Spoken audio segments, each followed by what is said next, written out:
Now entering the Bitcoin Podcast Network.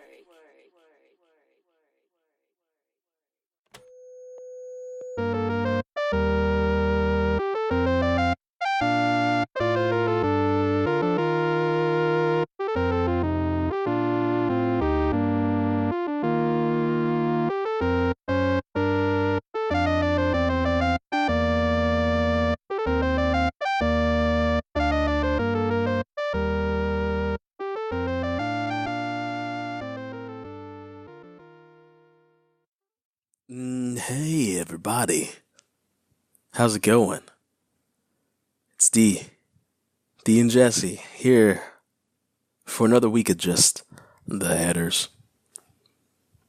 If you listened to last week's show, you know it wasn't even last week. It came out on Monday, but whatever. We're giving you 2 in 1 week. Don't worry about it. Time is whatever you want it to be, and that's a direct quote from Einstein.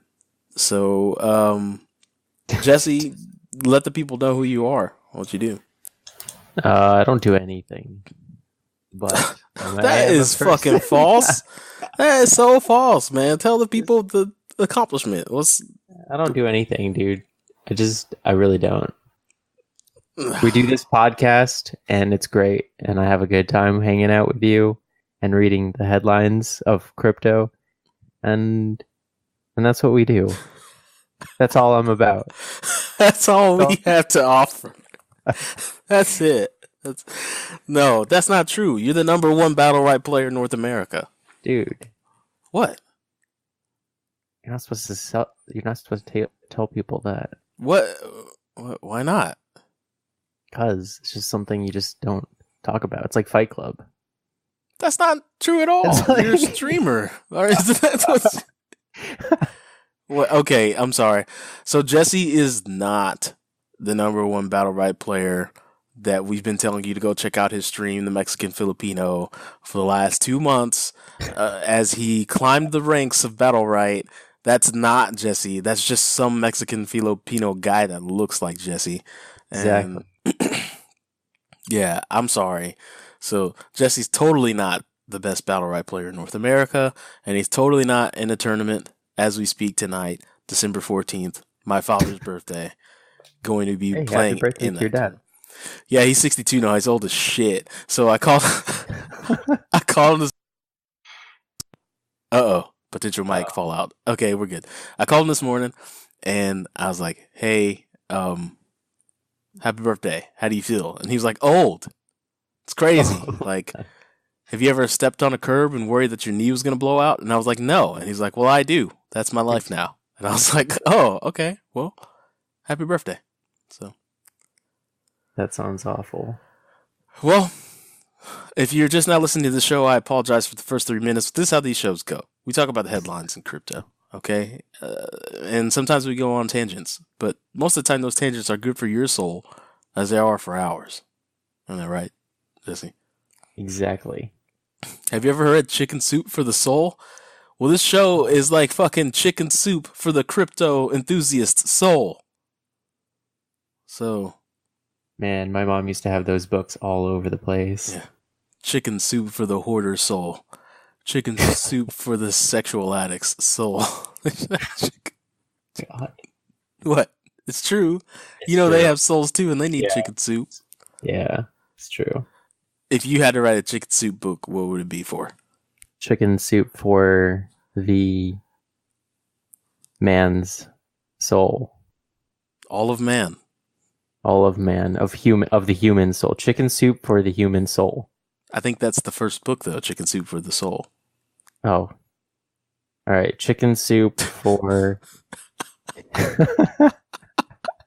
It is, isn't it? Yeah, that's the first book. It's chicken soup for everybody's soul. That's what started the book. You know that. Well, before we talk about chicken soup for the soul, I just want to tell you that I tried Brazilian Jiu-Jitsu, and it's very painful. That's Corey's thing. Many bruises and stuff all over my body. Yeah, that's Corey's thing. He loves it. Yeah, he told me, and also cellos, isn't it? Cello likes to spectate. Corey actually does it and spectates. Okay. Which is no shocker that Corey wins all of their MMA bets. But I'm like, yeah, it's because he actually does the wrestling, so he knows who's gonna win. I don't know. But Did you watch the last UFC fight, Max Holloway versus Ortega? I did not, but I did watch one from the 80s, and it was Predator versus Arnold Schwarzenegger. God. And Arnold Schwarzenegger. Spoiler alert, Arnold Schwarzenegger wins. So. God. What? That's not UFC, though. You're right. They use guns. It's MGM Grand, or Fox First Century. I don't know. 20th Century Fox. Which doesn't age well, because we're already in the 21st century. So. Anyways. All right, let's just get to the news. Yeah. We haven't even talked about any of these. All right. So last weekend's news. Whoa.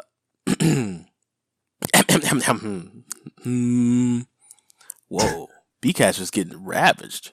$80 for Bitcoin Cash? Oof, get it while it's not hot. Holy shit. Okay, so this article's written by Jeffrey Gogo. Oh, we got a new name. Jeffrey Gogo. Got a new name. 2,523 eyeballs. Bipartisan Bitcoin bills to step up consumer protection in the United States. Here we go. 2 United States congressmen have introduced 2 pieces of legislation to help prevent alleged cryptocurrency price manipulation while aiming to position the U.S. at the forefront of innovation within the digital asset industry. Oh, they are really tickling our balls here. So, the Virtual Currency Consumer Protection Act of 2018 and the U.S. Virtual Currency Market and Regulatory Competitiveness Act of 2018 task U.S. financial regulators with researching means to protect retail investors from price manipulation, while staking the global economic powerhouses shared in the evolving financial technology. Ooh, Jessie, they're trying to protect us. Can't protect anybody. Do you feel safe? No. Do you? I feel safe because I got my gun. Second Amendment rights, baby. You know the only gun control I like? A strong forearm. You know what I'm saying? Control the recoil. I bet you don't even have a gun. I do have Oh, no, you're from Texas. Yeah, never mind. Yes, I do have a gun. It's a 22. And here's the thing. Here's such a great Texan I am. My clip is somewhere in my boxes with my bullets, and my gun is in my room. The power of wiggling. Yeah. So. Wiggle to win. Okay. Sorry. I have to unmute my mic in the software every time it goes out. So. Oh, okay. I'm pushing a lot of buttons and doing a lot of wiggling here. But what you missed was I'm a terrible Texan because my clip is in my boxes with my bullets in the moving boxes from when I moved, and my gun is in my bedroom. So at best, my gun is a metal rod. Yeah. So you can throw it. Yeah. Get the fuck out of here. I'll shoot you with this air. So anyways, so I do feel protected because I have a gun. So here's a quote. The representative said, the Virtual Currency Consumer Protection Act directs the CFTC to describe aspects of how price manipulation could happen in virtual markets, and then to make recommendations for regulatory changes that can improve the CFTC's monitoring procedures in preventing price manipulation. So like we've heard time and time again in the U.S. history, when it comes to new technology, we're driving innovation. Speaking of driving innovation, classic segues for the win. In the next article written by Kevin Holmes with 2,262 eyeballs, Korean court case alleges ICO ban is unconstitutional. Because you all live in Korea, a constitutional complaint has reportedly been filed in South Korea alleging that the government's ban on initial coin offerings is unconstitutional. It has been more than a year since token sales were banned in the country, but the government has yet to introduce any regulations for them, causing problems for startups. No. What? Not the news reporter voice. What are you talking about? I don't know what you're talking about. constitutional complaint filed. South Korean blockchain startup Presto. Thank you for that, keeping me on track. South Korean blockchain startup Presto announced on Friday that it has filed a constitutional complaint alleging that the government's ban on all forms of initial coin offerings in September last year is unconstitutional. Local media reported the company has requested an appeal of the ban, according to Sadaily. So what I think a nifty trick lawyers use is like, hey, if something that's not quite understood gets a quick ban, let's go on ahead and throw out the unconstitutional word and buy us enough time to figure out if it's unconstitutional or not. So that's an actual plan. Isn't it a plan? Like, I don't know. Let's say you, Jessie, have an army, and I also have an army.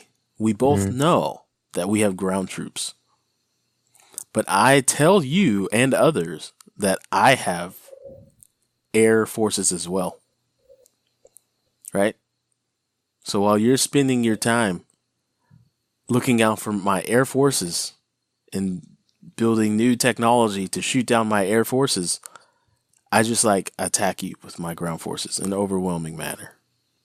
Okay. Right. That's StarCraft 2 101. And we're... No, I'm kidding. That was a terrible strategy. That was a terrible analogy. All I'm saying is, it's the rope-a-dope kind of situation, right? It's unconstitutional. You're like, whoa. Now we have to respect the fact that they said it's unconstitutional. And then you take your lawyers and you figure out why it's unconstitutional. That's what it feels like anyways, because people say shit's unconstitutional all the time. Is it? I don't know. It's for them to prove, I feel like. And the last article coming from the weekend, speaking of bad analogies, this article is written by Molly Jane Zuckerman. And this is a bunch of articles, right? But this is the Holders Digest, December 3rd to December 9th. Wow, they're really getting creative with this stuff now. U.S. SEC delays Bitcoin ETF decision again, while NASDAQ confirms 2019 BTC futures launch. So this is a very old article. There's nothing new here. ETFs are being delayed left and right because the market is quote-unquote too volatile. And at the same time, major markets are launching futures products for people to bet on derivative values of Bitcoin. So, nothing new to see here. Same old, same old. We're on to Monday, Jesse. It's your turn, man. Take a swing at this news. All right, let's take a look at what we have in store for Monday. So Monday's first article is brought to us by Cointelegraph, written by Adrian Smudzinski. Indian government suggests crypto dealings should be illegal. 3,830 total views, 156 total shares. An Indian government panel has reportedly suggested a new legal framework within the Reserve Bank of India that completely bans cryptocurrencies in the country. English language Indian media outlet CNBC TV 18 reported on the framework on the December 6th. The article cites an unnamed source as noting that, quote, the panel has categorically said that all such currencies should be treated as illegal, and that any kind of dealing in such currencies should be treated as such.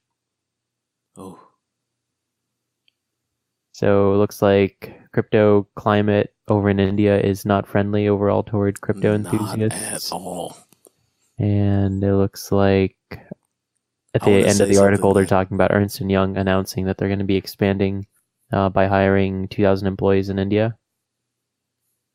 And I'm going to say something that could be extremely offensive. Okay. Are you ready to support me? I'm not sure. Are you ride or die, Jesse? Are you ride or die? Die. Is it about Indian people? No, maybe. Because there's a lot of them.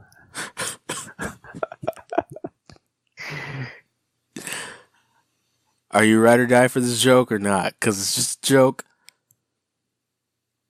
So ride or die. So I can ride along or I can die. Well, ride or die means you're riding and Die. Dying? It's an and or, not just. It's one of those ors that's an and or. Okay. What's the alternative? You Not writing and dying? not riding and not dying. Ooh. I can come along for the ride, but can I not die? Okay, so that's fair enough. You're 50-50 on this one. Jesse's going to come along for the ride on this joke, but not die with me on this sword. But here it goes. Here's the joke. India is less accepting of cryptocurrency than they are of women's rights. Oh! Oh my god. That was really bad, right? That was really bad. well, I mean, it's true, right? There's a lot. I'm just going to go to the next article. All right. Okay, Facebook yeah. seeks blockchain talent for 5 new company roles. Nice. Written by Mary Hewlett of Cointelegraph with 4,878 total views and 265 total shares. Have you ever heard of this? There's this, I'll share a link with you eventually when I can find it. There's this comedian who's a woman, and she has this form of humor that's absolutely deadpan. And I can only hope to emulate that someday. Just because it's as dry as humanly possible. It's just so dry. I love it. So dry and so roasty. Is it, what's her name? Christina Cucci or something like that? Oh, I think that may be her name. Cucci is her last name, and it's very funny because she's like, I'm well aware and have been aware my entire life that my last name is Cucci, and I know all of the jokes, and you can't teach me any of them. So I love her. What do you call a woman comedian? Comedian? I was gonna say a terrible joke, but I'm not gonna say it. You call her a comedian, my friend. Okay, funniest comedian woman dry roasted. Name is. I'll ask my sister. She's the one who showed me the video. Your sister in high school knows about super dry humor? Mm-hmm. Yep. Man, she's got a bright future. Calming. I said that when we were doing the mukbang with your sister. Yeah. She's got a bright future. She's like you, but a girl and younger. Ooh. No, she's like me, except better. There you go. Yeah. Women are inherently better than men, except in India. So we're gonna. Jesus. India and the Jesus female Christ. roles. I'm sorry. I'm so sorry, but I'm not. It's just a joke. Don't get mad. People don't get mad. All right, it's just a joke. We're just joking. Don't get mad. It's just he does this. Yeah, I like to. It's funny, right? I guess it's not. Some people don't like funny these days. People get removed from CNN as CEOs for being feminist. It's very true. That so comment's probably my glass ceiling, by the way. That last one. All right, God. keep going. All right, Where so are this we? article is basically like saying blockchain engineers are looking to be hired by all the tech giants. Facebook is no different. They're listing 5 blockchain-related jobs on its careers page. Should we say what the jobs are to actually be of some value here?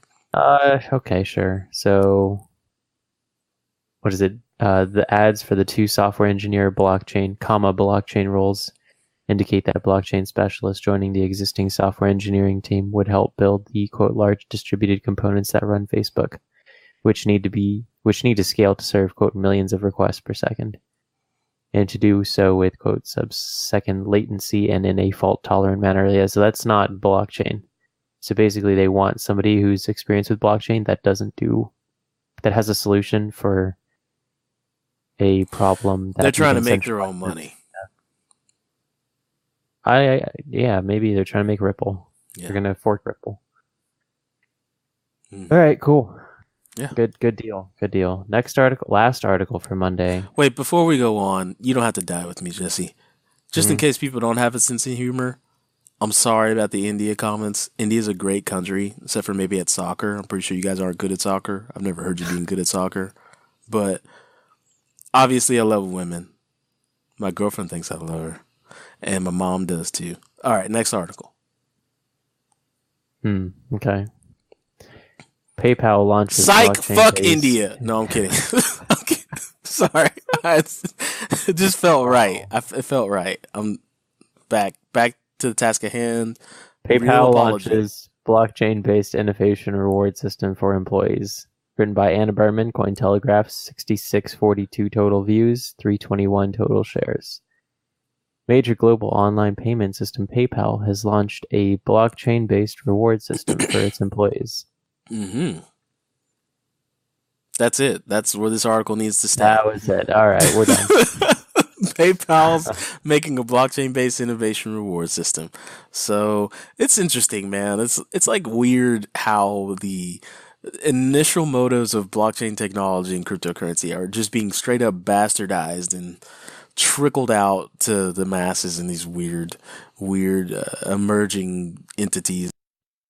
It's weird. It's just I don't know. Next day.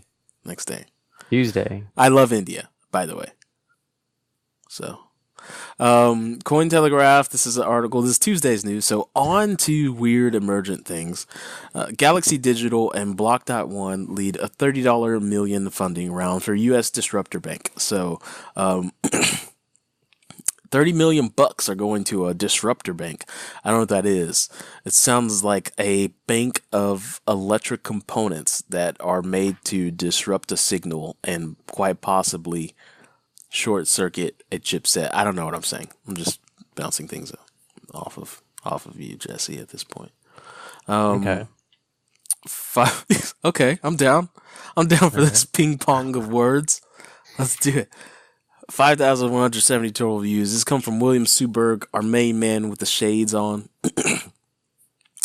Cryptocurrency-focused merchant bank Galaxy Digital and Block.one have led a $30 million Series A investment round in U.S. So if you don't know, that means that's after seed funding, I believe, and angel funding. So this is like their third round, theoretically their third round of investment. So they've been going hard and going strong, like me, on the weekends and in evenings and sometimes afternoons, and they have a third round of investment. So aiming to balance user ownership with part donation of profits and equity, Good Money provides banking services and a handful of associated financial instruments to U.S. account holders. If you're not in the U.S., I apologize for you. If you are in India, I apologize for you as well. I love India, the whole country. The investment came mostly via Galaxy and Block.one's joint Galaxy EOS VC fund, one of several funds under the Block.one umbrella. Here's a quote. Modern banking is a primary driver of so many issues we face as a society, from economic inequality. I like inequality too. Inequality. Institutional race. Whoa. It is, though. Institutional racism. It's a thing. Yeah. Environmental destruction to political corruption. And they forgot this. Sexism. A Good Money founder, Gunnar Lovelace, commented in the press release. So modern banking is responsible for a lot of things. So a lot of bad things. I can't think of how many good things banks are responsible for aside from like holding people's money and making it easier for them to accept the money that they earn. I don't know. Maybe we should like Venn diagram that shit. But the neobanking market is quickly gaining ground over traditional providers, both within and outside of the U.S. As Cointelegraph reported, European entities such as Revolut have sought to combine blockchain and cryptocurrency offerings with banking services. This is a sidebar. Revolut also just got a banking license as well. So the debit cards that they issue can now be tied to crypto. So targeting banks' high transfer fees to woo users out of their comfort zone. So you're seeing this a lot, Jesse. Mm-hmm. Like, I don't know if you saw the article this week about Robinhood, but they're now offering checking and savings accounts that rival inflation. And banks haven't been able to do that in decades, right? How does that work? Well, 3% interest on all the money that you keep in a checking and banking account. Yeah, but how are they able to offer that? Well, they're making a shit ton of fucking money. So instead, you know how banks make a shit ton of money but give none of it back to us? Mm. They're making a shit ton of money and giving a little bit back to us. Just That's a pretty good. little bit. They're giving enough back to They're giving enough back to us to satisfy investors, to say like, hey, we're still going to make you money.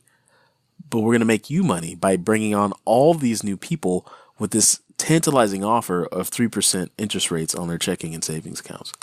So, you know what I mean? So, right now, all banks do is take our money and then lose our money. They do. Some of them make money, but they give none of it back. So, they give you those spending rewards. Hoi. Yeah, but they don't tell you. I mean, they tell you in shitty emails every now and again what they are, so they expect you to log in just to see what your rewards are, and they don't automate it either, which they totally could, because you know what I fucking spend money on. You look at my transactions, automate it, and give me my money back automatically. But no, you're a douchebag, and you're keeping my money. So don't even get me started. On to the next article. Speaking of douchebags, Marie Hellette. No, I'm kidding. She's not a douchebag. She's the author of the article. This is from Cointelegraph. Wow, this is a lot. Yeah. Just two views. Huh? A lot of views on this one. For such a short article, too. Just 2 ASIC Bitcoin mining rigs remain profitable in the current markets. 57,000. Holy cow. We can see where the demand is right now. People trying to get into the mining game. They want to know some juice. All right, so amid the cryptocurrency market crash, even the newest crypto mining machines are struggling to seal profits for their operators. According to real-time data published by mining profitability data site ASICminervalue.com. AMV is a site that calculates real-time profitability rates for ASIC miners, hardware that uses application-specific integrated circuits. It's tailored to efficiently mine cryptocurrency based on a specific hashing algorithm. Updated every minute, the site calculates profit yields for specific miners based on current power costs, network difficulty, block rewards, and cryptocurrency prices. As of press time, which would be December 11th, the site indicates that among ASIC mining machines geared to mine coins that are based on cryptographic hash function SHA-256, such as Bitcoin and Bitcoin Cash, only 2 are currently making any profit. Both models were released in October 2018 and show 58 cents and 21 cents in daily profits. So, wow. Mining is difficult now, which means people are going to be turning them off and the difficulty is going to drop. And it's going to drop to a point to where people start turning them back on. Theoretically. So. 57,000, that's an all-time high, right? Yeah, I don't know if it's all time, but it's a lot of eyeballs. Ooh, here's another one with quite a few. This article is written by Adrian Zemitsky, which I wholeheartedly believe is a fake name. The drug is gone. Mike Novogratz compares current Bitcoin markets to the methadone clinic. So here's a picture of Novogratz. Looks like they actually put some hair on the back of his head. Mike Novogratz compared current cryptocurrency market performance to a methadone clinic. Well, okay, here's some quotes. But it's not going to zero. We're at the methadone clinic in another one. At the same time as the Bcash hard fork, the SEC came out and sanctioned a few ICOs and said, oh, by the way, your investors can sue for damages. That scared the heck out of a lot of people. Yeah, so long story short, he says we're all on drugs when it comes to crypto. I don't know, maybe that's true. Do you get withdrawals, Jesse? Mm-mm. Not even at all? Mm-mm. Me Nope. either. I get withdrawals from caffeine, but not from crypto. Yeah, I get caffeine withdrawal. I'm really caffeine sensitive. What does that mean? Means I don't intake caffeine enough, so whenever I get like a cup of coffee, it wires me. That's good, though. It is good. Don't take advantage of that feeling, my friend. You'll be in my boat. 2 cups of coffee a day barely does it. I'm going to have to start auto asphyxiating while I drink my coffee. Damn it. Don't kill yourself. I got so extreme. I'm sorry, audience. Don't picture me auto asphyxiating while drinking coffee, and definitely don't do that. All right, don't try that at home. Hashtag don't choke yourself while drinking coffee.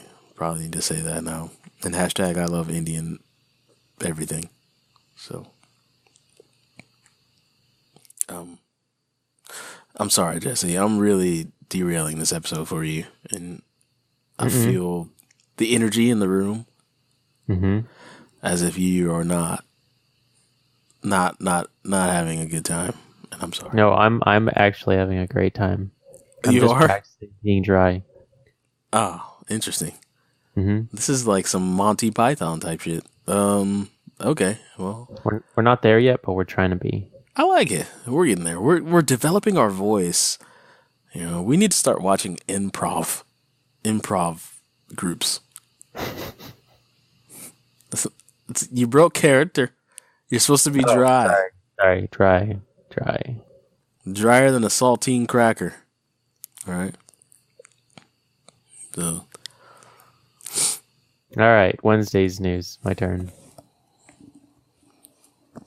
Ex-Mount Gox CEO Carpels denies embezzlement as prosecutors call for 10-year jail term. They want to put him back. William Suberg, 2,241 total views, 176 total shares. Wow, nobody cares enough about him to read this article. The former CEO of defunct Japanese Bitcoin exchange Mt. Gox, Mark Karpelès, could spend 10 years in jail over alleged embezzlement, Japanese daily news outlet Nikkei reported December 12. Karpelès, who presided over the major hack of Mt. Gox in 2014 that resulted in the loss of $2.87 billion worth of Bitcoin, has repeatedly denied any wrongdoing.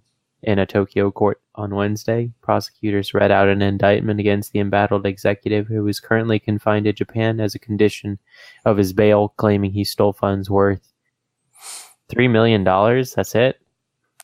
Oh, yeah, that's just $3 million. It's like a drop in the billions. No though. biggie. $3 million. Should be. No Should biggie. be. I mean, if That's 10%, right? Isn't that 10% of what all the total losses? Yeah, it's $3 billion. It's almost $3 billion, right? So $3 million is like 1%? 1%. 1%. Yeah. Oh, come on, math. Don't fail me now. 1%. Okay. Yeah, you're right. Not that big.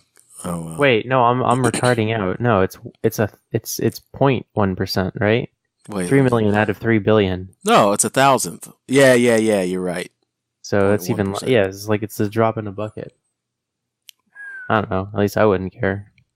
Somebody cares. I mean, the people. Yeah. Anyway. You know what I would charge him to if I were the judge? 3 million hours of living as a woman in India. Wow, that would be inhumane. That is unconstitutional. Yes, thank you. You rode or you died with that one, Jesse, and that's what I've been waiting for the whole episode. Ride or die. We're like Bad Boys, like Bad Boys 3. Like Will Smith and who was the other guy? Martin Lawrence. Wait, that was Martin Lawrence? Yeah. That's right. Of course, we're both probably short, so I don't know who plays Mike Lowry and who plays Marcus.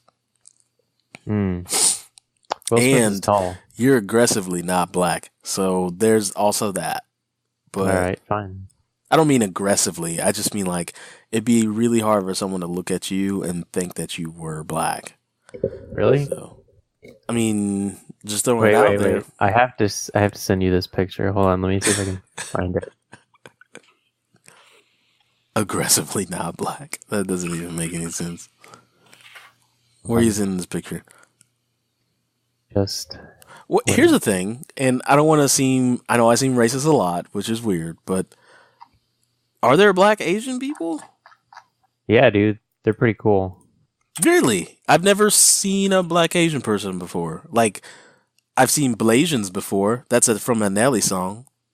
Nelly was a fan of Blasian women. Mm-hmm. But I don't think I've ever seen like a person that like was Asian and black at the same time. I don't think I mean, maybe I'm not cultured. Maybe I need to get out more. But Yeah, they look cool. what are you going to show me this picture, or do we move on to the next article? It's on the fridge. I have to find a way to. I thought it was online, but I guess it's not. Oh, it's like it's a meat space picture. No, it's me, and then everybody else is black, and then you could see how well I blend in. Oh, so you look like the white chocolate chip on a double fudge chocolate cookie. Okay, sure. I think I blended, but that's just me. Okay. All right, let's go on to the next article. Speaking of blending in. Speaking of blending in, Denmark targets 2,700 Bitcoin traders for tax payments after tip-off from Finland. That sucks for them. That does suck. Pay y'all's fucking taxes. I don't know how else to say it. We scream it from the mountaintops. I don't know what you think is going to happen. Oh, God. 5233 total views, 177 total shares. Denmark's tax agency, I'm not going to say that because I don't know how to pronounce that, has confirmed it is identifying. I got it covered. Skattestyrslen. Nice job. 2,700 individuals, it says, owes taxes on Bitcoin gains, according to a December 12th press release. Cool. That's it. That's all we got on that one. Next article. It is. Pay your fucking taxes. Like, maybe I'm being too harsh when I use the F-bomb there, but two things are true in life: death and taxes. Right? Ooh. Who said that? I heard it in a Benjamin cartoon. Franklin? I heard it in Animaniacs when I was a kid. Benjamin Franklin, death and taxes. I'm pretty sure it was him. Are you sure it wasn't the oldest Animaniac? Not the girl or the goofy kid with the hat, but the dude who wore the slavery trousers? Yep. In this world, nothing can be said to be certain except death and taxes. Benjamin Franklin. All right. Animaniacs was stealing from old Benji Frank. That's right. What else did they steal? Major Ethereum software client upgrades in preparation for Constantinople hard fork. Anna Alexander, 7,379 total views, 232 total shares. Cointelegraph. Looks like the Ethereum Constantinople upgrade appears to be proceeding as planned, as a widely used Ethereum software client has published new code that includes a Constantinople activation time on GitHub on December 11th. The post reads that Geth, which stands for Go Ethereum, version 1.8.20, is a special release that will enable the Constantinople hard fork on the Ethereum mainnet at block 7,080,000. The power. So there you go. Yesterday, Ethereum co-founder Vitalik Buterin declared that future blockchains with sharding based on POS will be, quote, thousands of times more efficient. Buterin stated that as scalability advances, in parentheses, driving fees down, and user experience gets better, non-financial applications will become, quote, a bigger part of the story. He also noted that blockchains are not about, quote, cutting computational costs, but are instead about increasing computational costs while decreasing, quote, social costs. Proof of stake would fundamentally change the Ethereum blockchain. Yep. Are you excited for it? Not as much as you, because I know you have a lot of Ethereum. What? What? Don't you? I mean, whose business? Don't you like... No, I mean, like, don't you like Ethereum? I'm a fan. That's not any of our audience's business to know. Yes, I am pro Ether, and I'm also pro Bitcoin. It's a one Me and too. two. I'm pro both.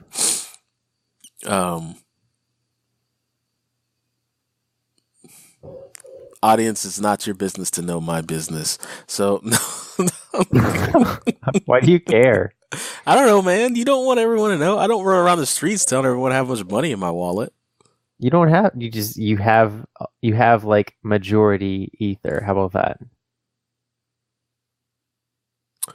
Hashtag not investment advice. That may or may not be true. This is what I do know, is that every time I see something is proceeding as planned, it launches me into Emperor Palpatine voice, and I can't help it. Right? I just can't. It's like, even if I was like making breakfast, making breakfast for the people that I love, and they're like, hey, how's it going in there making breakfast? And I was like, everything is proceeding as planned. These eggs will be delicious. Like, it's just, it launches me straight into Emperor Palpatine. I can't help it. Power. You know what I mean? Mm-hmm. Just give it a shot. You'd give it a shot. Like, do you have an Emperor Palpatine voice? Just put on a hoodie real quick, or imagine that you have on a black hoodie and you've got your hands together and you are Sith.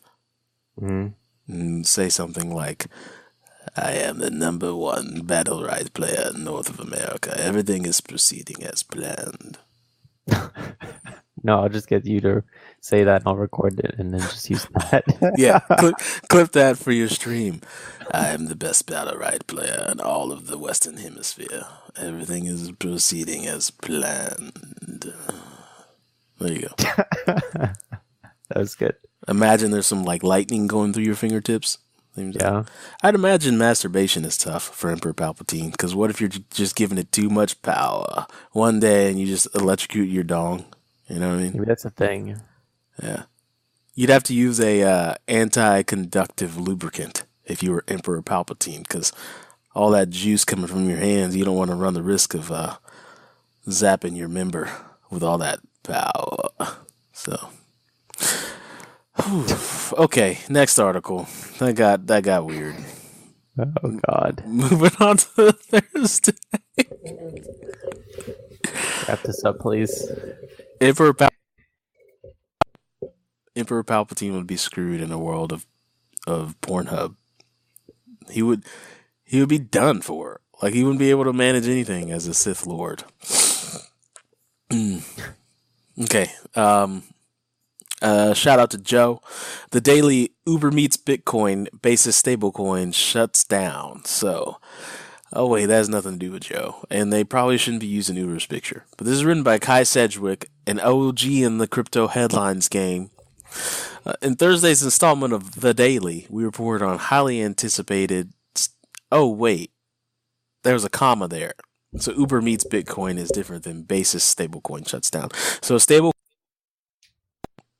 stablecoin couldn't cut the mustard, and they had to give their money back to investors. It's called basis. But the app Fold, which has been around for a while, brings Bitcoin to Uber. Fold is an app dedicated at making it easy to spend Bitcoin in the real world. I've actually used it before. Many moons ago, I used my Fold integration to buy Bitcoin, to buy coffee with my Bitcoin. You know, everybody's crazy thing. They had a Starbucks integration into the Airbits app, which is now called Edge Wallet, which is called Edge.wallet. A lot has changed, but nevertheless, this app now, here's a quote. We're excited to welcome Uber to Fold lineup. Explain the team in a blog post. You can now use Bitcoin to purchase your next Uber ride. Simply select the dollar amount, send your Bitcoin, and then ride safely to your next event. So this is a big deal for those of you that love to spend your Bitcoin. You can now spend your Bitcoin on taxi rides. Basis is done. Here's another thing. Bitcoin Cash and Ripple dominate crypto Twitter. So for those of you that do sentiment analysis in Python, or maybe what is it, R, I don't know. A lot of sentiment analysis tools exist. You'd be happy to know that that Bitcoin Cash and Ripple are dominating crypto Twitter. But we're not dominating the market. So I don't know. Find some fucking data there. On to the next article. Jessie's more dry than a stale crouton. I like that one. I like that one. I wish it wasn't stale though. What? More dry than a dead cat's tongue. Is that a thing? Well, cats' tongues are already dry, right? They do that weird. I hate when a cat licks me because I'm like, what the fuck are you trying to do? Dig into my skin? That does not feel good, and I don't know why you think it is a gesture of affirmation, cat. Your tongue hurts. Go away. But it's all dry, So if the cat was dead, then their tongue would be even more dry. So Okay. Europe takes a serious steps towards blockchain adoption. So this is written by Max Yukabowski, fake name again. This is no confirmation. Oh, sorry, this is Thursday's news. So episode's coming to a close. But after months of monitoring and observing the promising and challenging potential of distributed ledger technology, the European Union is finally making a turn to the blockchain industry. Let's look at how it all started, Jesse. Back in February. Okay, we're back. Back in February 2018, the European Commission launched the EU Blockchain Observatory and Forum, aimed to support European cross-border engagement with technology and multiple stakeholders to unite the economy around blockchain.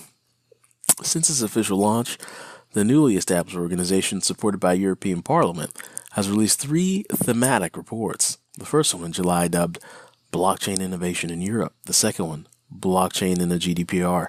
And I don't know what the third one is, but I'm going to guess it starts with blockchain. Let's keep reading. Oh, yes, it does. Blockchain for government and public services. Creativity is not their forefront, but it makes sense. The second major step was taken in April when 22 countries, 21 EU member states, and Norway signed a declaration that created the European Blockchain Partnership. They signed it. That makes it super official. Didn't put it on a blockchain, but they signed it. During 2018, 5 more European countries joined the EBP, Greece and Romania in May, Denmark and Cyprus in June, and Italy, the last member to join, in September. The partnership's main focus is on cybersecurity, privacy, energy efficiency, and interoperability, all in full compliance with the EU law. Here's a quote. Blockchain is a great opportunity for Europe and member states to rethink their information systems, to promote user trust, and to protect personal data, to help create new business opportunities and to establish new areas of leadership, benefiting citizen public services and companies. Okay, so this is one of those articles that says, blockchain is gonna save the world. It's just one of those things. We all know how blockchain's gonna take society by storm. You wouldn't be listening to this podcast if you didn't. Oh, Jesse, I have a feeling you put this article on here for me. No, I did because it was the last article for the day. And it was funny. Church's Chicken starts accepting Dash in Venezuela after KFC confusion. This is great. Yeah, the article before that said KFC rejects the news story that says it's accepting the petro in Venezuela. So Church's Chicken came in and said, "Oh, we'll accept Dash in Venezuela." This is great. This is what crypto's turning into. Chicken joints are like clamoring to be the first to accept a different type of cryptocurrency. Amazing. So, American fast food chain Church's Chicken. Oh, remember we went down Church's Gate like 3 months ago. Remember we were like, who owns Church's Chicken? And we found like 2 entities and we still couldn't figure out how deep the rabbit hole went. Was it the Canadian, is it like some Canadian holding company? No, it was like Church's Chicken. Yeah. But the company that owned Church's Chicken was a Canadian holding company, right? Oh, yeah, that's right. So when you go to eat Church's Chicken, you're barely supporting America. That's a Canadian company that like owns Church's Chicken. But anyways, American fast food chain Church's Chicken has started accepting payments in cryptocurrency Dash at its locations in Venezuela, according to an official Facebook announcement. Oh, that's as official as it gets. On December 12th. According to Dash News, the cryptocurrency accepted in 10 restaurant locations in Venezuela. Dash has also completed its first transaction at Church's Chicken and uploaded a video of the event on its official YouTube channel. The restaurant claims to be the first global fast food chain to accept payments in crypto. Oh, no, I'm wrong. So it's Friedman Fleischer and Lowe. It's an American private equity firm that owns Church's Chicken. Oh, okay. So we were wrong. We take that back.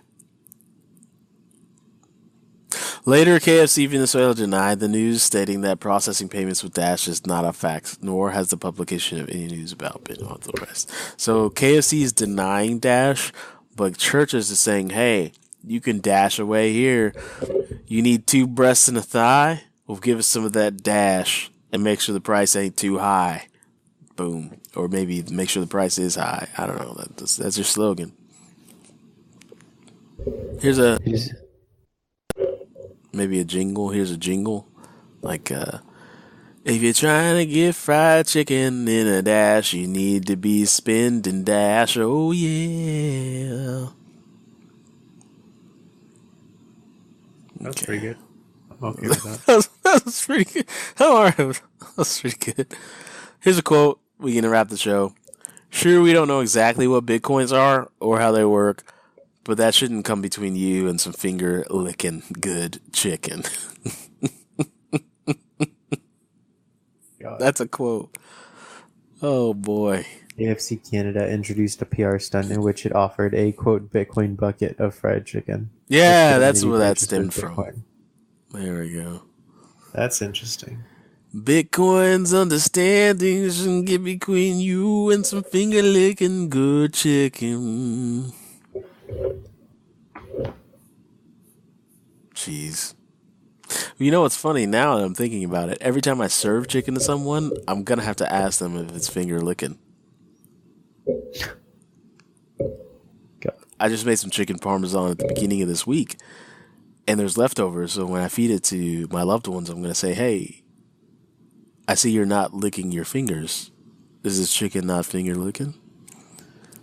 They're like, well, no, obviously not. I'm not licking my fingers. I'm like, damn it. It's not finger-licking good chicken. Damn. Well, that's it, Jessie. You got anything you want to plug? Anything we're not supposed to talk about that you want to plug? Like to plug Brazilian Jiu-Jitsu. For short is BJJ. And if you read that too fast, you're going to get your thoughts into a weird spot a lot. What? No, I don't know. No, I got choked out like 8 times. Are you okay? I feel like they're killing brain cells. No, but it's made me realize how vulnerable the neck of the human body is to being choked out. And not even just the neck, it's just like every part of your body, like your hand, your foot, like all the submissions on not on YouTube, in the UFC that you see, like a triangle or like just like everything. What's the one that Ronda Rousey uses like an arm bar? Like I got all that happened to me, and everything was hurting for like a couple days. It's just like, wow. Yeah, I was wrestling with, or not wrestling. I don't know. What do you call it when you do Brazilian Jiu-Jitsu? I was Jiu-Jitsuing. Rolling. That's right. Mm-hmm. Yeah, I was rolling with my friend who weighs 230 pounds, and I weigh like 177. Why'd you do that and put yourself at risk? Yeah, like side control felt like awful. Full mount felt even worse. It just felt awful. Yeah. I'm sorry you put yourself through that, Jessie. I have a deeper respect and appreciation for people who do BJJ, just because it's pretty interesting how they can crush you by moving their weight around. I will break you. But yeah. Also, if you guys don't want to pay attention to it, you don't have to go watch the Mexican Filipino on Twitch. It's not that big of a deal. It definitely is like Fight Club. If you're watching that stream, don't talk about it to everyone that you know. Don't link how awesome his skills aren't, because he's not the number 1 player in North America at Battlerite, a crazy hard game which takes some crazy hand-eye coordination, and it's heavily skills based like Dota and League of Legends. But don't tell people that. It's more like Super Smash meets Dota. You mean it's not like Super Smash meets Dota? I mean, it's not like Super Smash meets Dota. It's not like Super Smash Brothers meets Dota. It's not a really cool, intricate game which requires, I don't know, on the order of thinking, what are you doing, about 120 actions per minute? 80 to 120? Absolutely not. 60 to 120? Absolutely not. I'm doing like 1 action a second. So 60 actions per minute? I don't know why you wouldn't change the conversion factor there. And I hate you. Your dry humor worked on me right there. Anyways, don't go check out the Mexican Filipino who's also not Jessie. For those of you, if this is your first interaction with the Bitcoin Podcast Network, this is one of our shows. We have many shows. We have 10 of them now. The flagship airs on Sundays. We have Dose of Ether, which focuses on Ethereum. We have the Crypto Bully, which is tracking, the Bullpen Podcast, which you laugh at my pain. Every way you could have messed that up, you did. And it was funny. It was glorious. Oh, man. At least I'm not messing that up as bad as India's messing up women's rights. Am I right? Oh, my God. Ride or die. Anyways, the Bullpen Podcast with the Crypto Bully, which journals the Crypto Bully's adventures through this crazy crypto world. We have Crypto Until Infinity, which is our show where DJ NES himself, DJ's Never Ending Story, catalogs his crypto adventure and also gives you some sweet tunes to listen to. The Long Blockchain Podcast with Amy Wan. She's focused on security tokens. She's focused on identity on the blockchain. She's not necessarily diving deep, but help you understand the handshake between blockchain technology and the legal profession, I guess. Hashing It Out Podcast, which is definitely our more dense show. You might want to take out a notepad because you're going to be taking notes and you're going to be learning a thing or two when Colin and Corey get to talking about the intricacies of what is and what isn't a blockchain and how it does or doesn't perform. That's it, man. Don't go check out the Mexican Filipino on Twitch. You're not going to love it. Play the outro.